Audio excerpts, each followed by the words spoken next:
because my last subject was pretty important to me, I'm going to retell the story about a young boy and the power of friendship. Before I start, I want you to imagine yourself, use your imagination, I want you to picture when you were 9 years old. Think about when you were 9, you were probably in 3rd, 4th grade. Can you imagine yourself at 9 years old? Your friends, the things you did, all those crazy things you did in the neighborhood. Now imagine your people who were important to you, like your parents. Imagine some role models you had, some of your teachers possibly. Now raise your hand if you can remember somebody who was important to you, who had an impact on your life today. Raise your hand if you can remember that person. Okay, good. Now think of your life today if that person was not in your life now, okay, back then. With that in your mind, I'm going to tell you a story about a boy named Sean. Sean was born in Kansas City, Kansas. His parents weren't married. His father came to visit him in the hospital the day after he was born. Spent about an hour and a half with him, which what I'm told is probably the most he spent with him because a year later he went to prison on a 15-year armed robbery sentence. Sean's mother was very caring, but she had problems with depression, and so that made it hard for her to have a long-term job, if you will. And they moved quite often, so that made Sean's life pretty stressful. When Sean hit about 10 years old, he began to have problems with school, with grades and behavior issues. Even one time he was even caught stealing some candy at a store, and it was mainly on a dare from a neighborhood friend. So Sean clearly didn't have any positive role models in his life. And his life was pretty stressful at that point. So having Sean's grandparents weren't even in his life as well either. So solving problems for kids like that is the mission of Big Brothers and Big Sisters.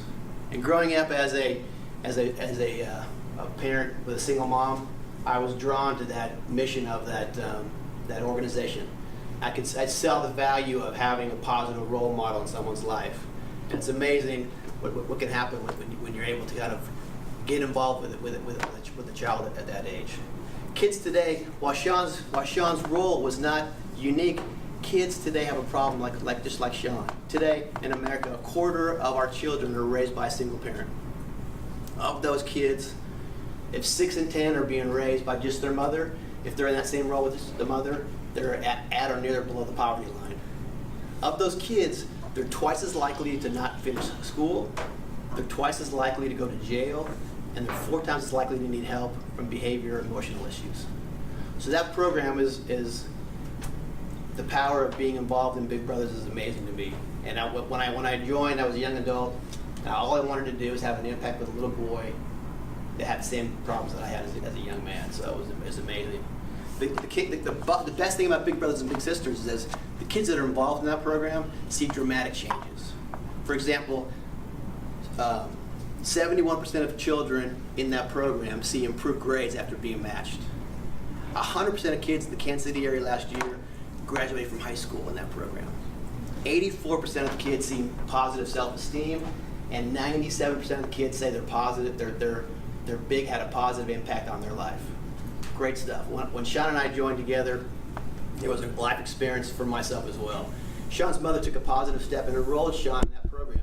She followed the advice of a family friend and said Sean could use some support. And when Sean and I got together, it was big for me, but it was powerful for him. With Sean, for the first time in his life, he had an adult who actually was his friend. For the first time, he had a role model that was outside his own neighborhood or school district. And for the first time, Sean's self-esteem began to grow because he had an adult that was there every weekend. In fact, he told me, Kerry, I must be okay because you keep showing up every Saturday, which was very positive. So what happened to Sean?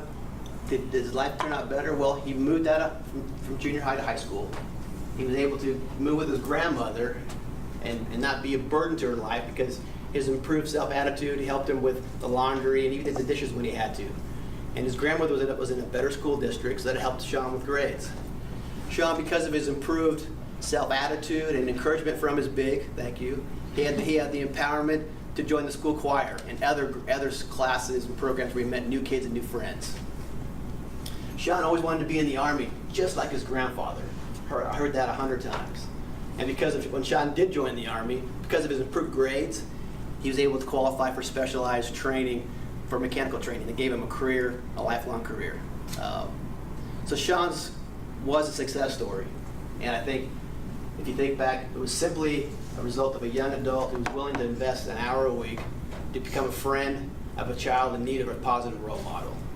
And if Sean was with us today, imagining himself as an 8-year-old boy, 9-year-old boy, he would have some positive thoughts. Thank you.